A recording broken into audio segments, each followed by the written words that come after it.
Cerita dimulai dengan memperkenalkan Ria yang sedang membantu ayahnya bernama Eloy dalam usaha mereka mengelola daging babi. Ria membantu ayahnya mengoleskan minyak khusus pada seekor babi dan pesona kecantikannya membuatnya menjadi pusat perhatian para pembeli daging. Meskipun begitu, Ria tetap gigih dan semangat dalam bekerja. Tak lama kemudian, ibu Ria yang bernama Erva pulang ke rumah.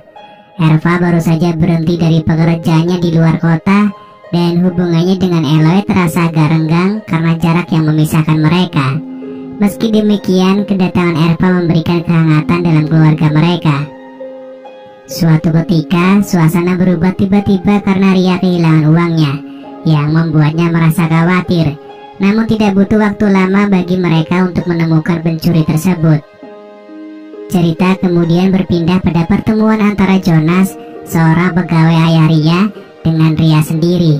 Saat Ria hendak pulang, ia mendapat gangguan dari seorang teman, namun Jonas tampil seperti pahlawan dan membela Ria. Setelah insiden tersebut, mereka berdua duduk di pinggir sungai dan berbincang, mempererat hubungan mereka. Ketika sedang membersihkan badan di kandang sapi, Ria tiba-tiba merasa diawasi oleh seseorang. Untung saja Jonas dengan cepat mengetahui dan menghadapi pria tersebut, memberikan pelajaran atas tindakannya. Sebagai penghargaan atas tindakannya tersebut, Eloy memberikan makanan gratis kepada Jonas yang membuatnya merasa dihargai oleh Eloy. Hubungan Ria dan ibunya memang agak canggung. Ini terjadi karena jarangnya pertemuan mereka akibat pekerjaan Erva di luar kota. Namun Ria mulai merasa curiga terhadap Erva. Ria bahkan membicarakan kecurigaannya kepada ayahnya. Tanpa diduga, rupanya Jonas dan Erva diam-diam bertemu di kandang ketika suasana sepi. Mereka telah merencanakan pertemuan ini untuk bermain futsal bersama. Setelah permainan selesai, Jonas dengan tegas meminta Erva untuk menjelaskan status hubungan mereka berdua. Ia ingin agar hubungan mereka tak lagi perlu disembunyikan. Di pagi hari, Erva mendengar obrolan serius antara Ria dan Jonas. Ketika obrolan mereka semakin dalam, perasaan cemburu pun meluap dalam hati Erva terhadap keduanya. Erva akhirnya mendekati Ria dengan wajah penuh amarah, dan tanpa ragu ia menarik Ria pergi untuk berbicara. Ini berujung pada pertengkaran antara ibu dan anak. Setelah insiden tersebut, Ria merenung sendirian di malam hari. Namun, tiba-tiba Jonas muncul mendekatinya. Mereka berdua langsung mengalihkan perhatian dengan bermain futsal bersama. Ternyata itu hanya hayalan semata dari Ria. Di tempat lain, Jonas dan Erva masuk ke bilik kecil yang ada di kandang miliknya. Mereka kembali menggelar pertandingan futsal. Meskipun Erva bermain dengan pegawainya sendiri, namun ia merasa sangat senang dan menikmati setiap momen permainan itu. Keesokan harinya, Jonas mendapat ejekan dari rekan-rekan kerjanya yang melihat insiden kemarin antara dirinya dengan Erva. Rasa kesal memuncak dan Jonas sampai menampar salah seorang temannya. Eloy cepat datang dan berusaha meredakan situasi serta menghentikan pertikaian mereka. Namun di tengah kekacauan itu, mereka semua bingung bagaimana harus menjelaskan apa yang sebenarnya terjadi kepada Eloy. Akhirnya mereka sepakat untuk meredam situasi dan mencoba untuk berdamai. Jonas kemudian menceritakan insiden tersebut kepada Erva mengenai apa yang terjadi pada sore sebelumnya. Namun tanpa disadari, Ria sedang mendengarkan percakapan mereka.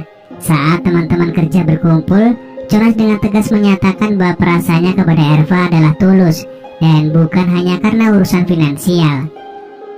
Di dalam kamar, Ria tak sengaja mendengar suara-suara yang mengganggu dari Jonas dan ibunya. Dengan berani dia memutuskan untuk melihat apa yang terjadi. Begitu dia melihat pemandangan di dalam, dia terkejut dan langsung berteriak kepada mereka berdua. Kemudian Erva menceritakan tentang hubungannya dengan Jonas kepada Ria. Hubungan itu terjalin setelah ia berpisah dengan Eloy. Ria mendengar penjelasan tersebut dan akhirnya dia meninggalkan ibunya dengan perasaan kecewa terhadap apa yang dia lihat. Saat Erva datang ke meja makan untuk berbicara dengan Eloy, Eloy justru memanggil Ria untuk bergabung makan bersamanya. Ketika Jonas tiba, pertengkaran pun tak terhindarkan karena Erva belum sempat menjelaskan situasi kepada Eloy. Eloy merasa sangat kecewa karena telah dikhianati. Untuk melepaskan kekesalannya, Eloy memutuskan untuk bermain futsal bersama orang lain. Keesokan harinya, Erva bekerja seperti biasa. Eloy terlihat tidur di ayunan. Ria mendekatinya dan menyarankan agar sang ayah pindah tidur ke dalam kamar. Di kandang, Jonas kembali terlibat dalam perkelahian dengan pegawai lainnya. Eloy yang masih marah terhadap Jonas membela pegawai lain tersebut. Tiba-tiba Erva datang dan justru membela Jonas, membuat Eloy merasa direndahkan di depan semua karyawan. Ria yang menyaksikan situasi itu merasa tidak berdaya. Akhirnya Erva mengusir Eloy dari tempat tersebut. Eloy mencoba mengajak Ria pergi, namun Ria dengan tegas menyatakan bahwa ia akan merebut kembali hak yang seharusnya dimiliki oleh ayahnya. Seiring berjalannya waktu, ketika Jonas sedang asik bermain game, tiba-tiba ia meminta Erva untuk memberikan ponsel baru kepadanya. Terlihat bahwa Jonas semakin lama semakin berubah sikapnya. Ria mulai menatap Jonas dengan tatapan penuh harapan, berharap bahwa Jonas akan semakin terikat dengannya. Keesokan harinya, Ria dan ibunya kembali terlibat pertengkaran, saling adu argumen satu sama lain. Jonas yang semakin sering bermain game di ponselnya mulai mendapatkan keluhan dari pelanggannya yang merasa cita rasa daging babi dari toko mereka berkurang. Mereka merasa rasanya tidak seperti biasanya. Namun Jonas justru marah dan membalas dengan kemarahan kepada pelanggan tersebut, yang akhirnya pergi meninggalkan toko dengan kekecewaan. Tidak lama setelah itu, Ria tiba-tiba datang ke toko. Dia melihat kejadian tadi dan mulai memberikan nasihat kepada ibunya tentang dampak dari kejadian tersebut terhadap toko mereka. Di rumah, Jonas kembali asik memainkan game di ponselnya. Tak lama kemudian, Erva pergi meninggalkannya, sehingga yang tersisa di rumah hanyalah Ria dan Jonas. Ria dengan tekad kuat mulai mengambil minuman untuk Jonas, berharap agar mereka bisa minum bersama. Namun Jonas terlihat menghindari Ria. Meski begitu, Ria tidak menyerah dan memutuskan untuk mengejar Jonas ke dalam kamar. Di dalam kamar, Jonas mengambil handphone yang sebelumnya diletakkan oleh Ria di sana. Ia mengaku telah mengetahui rencana jahat yang dimiliki oleh Ria. Ria yang berusaha memfitnah Jonas merasa pasrah karena rencananya telah terbongkar. Singkat cerita, dalam perjalanan Ria bertemu dengan ayahnya. Ia menceritakan bahwa kini memiliki usaha kecil-kecilan dari hasil pinjaman yang dulu ia terima. Ayahnya ingin memberikan uang jajan kepada Ria, namun Ria menolak karena ia merasa iba.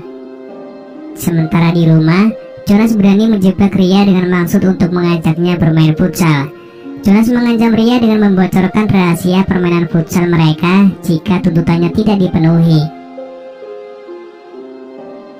Terlihat Jonas dan Erva mulai bertengkar tentang usaha dan uang, yang akhirnya membuat Erva merasa jenuh dan memilih pergi. Ria yang semakin takut di rumah tiba-tiba dihampiri oleh Jonas. Tidak lain dan tidak bukan, maksud kedatangan Jonas adalah untuk mengajak Ria bermain futsal. Tiba-tiba dalam tidurnya, Erva terbangun karena suara keributan di luar. Ia melihat Ria dibawa masuk ke dalam rumah oleh Jonas. Akhirnya keburukan tentang perbuatan Jonas terungkap kepada Erva.